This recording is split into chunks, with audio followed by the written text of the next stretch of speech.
মামি জান শুধু লেকচারই দেয় না, মাঝে মাঝে শাস্তিও দেয়। কোন কোন ভাবে শাস্তি দেয় আর কোন কোন আপুরা ভালো ভালো কমেন্ট করে, কোন কোন ভাইয়ারা ভালো ভালো গিফট দেয় কমেন্ট করে, সবটাই ডিটেলসে আলোচনা করব আজকের ভিডিওতে। সো হ্যালো এভরিওয়ান, ওয়েলকাম করছি আমার আরেকটি ভিডিওতে। আশা করি আপনারা অনেক অনেক অনেক বেশি ভালো আছেন, আমিও ভালো আছি। দেখতে পাচ্ছেন একটা হাঁস নিয়ে আসছে আমার স্বামী আমাকে শাস্তি দেওয়ার জন্য। শুধু আমাকে শাস্তি দাও, তোমারও ছাড় নাই। তো যাই হোক, তাকেও আমি ছাড় দিব না, দেখতেই পাবো আজকের ভিডিওতে।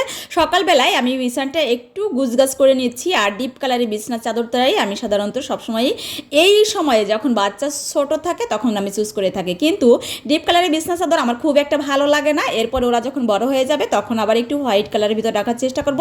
যাই হোক স্বামী, তোমার কিন্তু একদম ছাড় নাই। দেখতে পাচ্ছ, তোমাকে দিয়ে আবার হাঁসটা কাটালাম, যদিও আমি তোমাকে হেল্প করেছি। আর এই যে শাকগুলো আজকে বাসার সামনে নিয়ে আসছিলে একটা দিদি, তার কাছ থেকে রেখেছিলাম। শাকটা না একদম নকনকা ছিল। এটা হচ্ছে লাউ শাক, খেতে এতটা টেস্টি হয়েছিল, ইয়াম্মি জানো না। আর এই যে আমার বাবাও আমাকে একটু হেল্প করছিল। বাবা তো ডাল ঘুরতে দিয়ে একটু ঘুরতেই চাচ্ছিল। আর কারেন্টের চুলে আমি ডাল বসিয়ে দিয়েছিলাম। এক সাইডে শাক আর এক সাইডে হচ্ছে মাংস। এই হাঁসের মাংসটা ছিল 3 কেজির উপরে হবে। আর মাংস রান্না তো জানোই, যতটা ভালো কষানো হবে ততটাই ভালো লাগবে।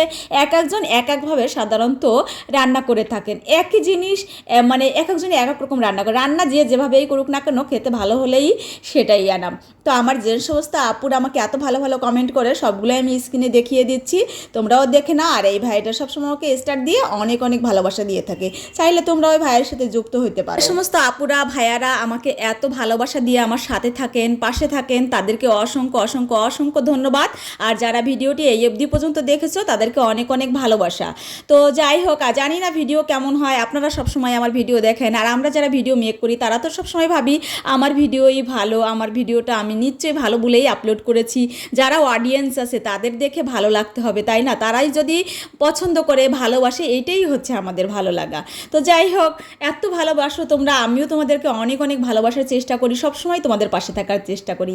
আর এই হাঁসের মাথাটা খাওয়া নিয়ে যে এতটা ফানি হয়েছিল জানো না, এটা তোমাদের দাদাকে দিয়েছিলাম খেতে, কারণ এটা খাওয়া আমার দ্বারা একদম পসিবল ছিল না। তো ওনাকে দিয়েছিলাম, উনি কিন্তু আধা ঘন্টা বসে ওই হাঁসের মাথাটাই খাইছিল। অথচ কাটার সময় ভুল করে যদি মাঝখানে কেটে দিত, খেতে কিন্তু অনেক সুবিধা হতো। তবে হাঁসের মাংস যাই বলো না কেন, খুঁড়তে যদিও কষ্ট শাস্তি, তাই খেতে কিন্তু অনেক বেশি মজা। আসলে ভাগ্য কাকে কোথায় নিয়ে খাবার জুটাবে এটা কিন্তু বলা যায় না। আমার খাওয়া যখন প্রায় শেষ অবধি পর্যন্ত ছিল, ঠিক আমার দেবর তখন আমার ঘরে চলে আসছিল। আমরা কিন্তু 5 জন ফ্যামিলিতে, 5 জন আমরা সবসময় একসাথে টেবিলে বসে খাওয়ার চেষ্টা করি। আর এই দেবরটা হুট করে চলে আসছিল, ওকেও আমার খাওয়া শেষ করার পরে ওকেও আমি খাবার দিয়ে দিয়েছিলাম। খাবারটা ওর ভাগ্যে ছিল তাই ও খাচ্ছে। আর এখানে মজা করে বলতেছিলাম আজকের ভিডিও থেকে তোমাকে পাত্রী খুঁজে দিব, ও কিন্তু চাকরি করে। যাই হোক, ভিডিও কেমন লাগলো? আশা করি ভিডিওটি ভালো লেগেছে। ভালো থাকবেন, সুস্থ থাকবেন, দেখা হবে নেক্সট কোন ভিডিওতে।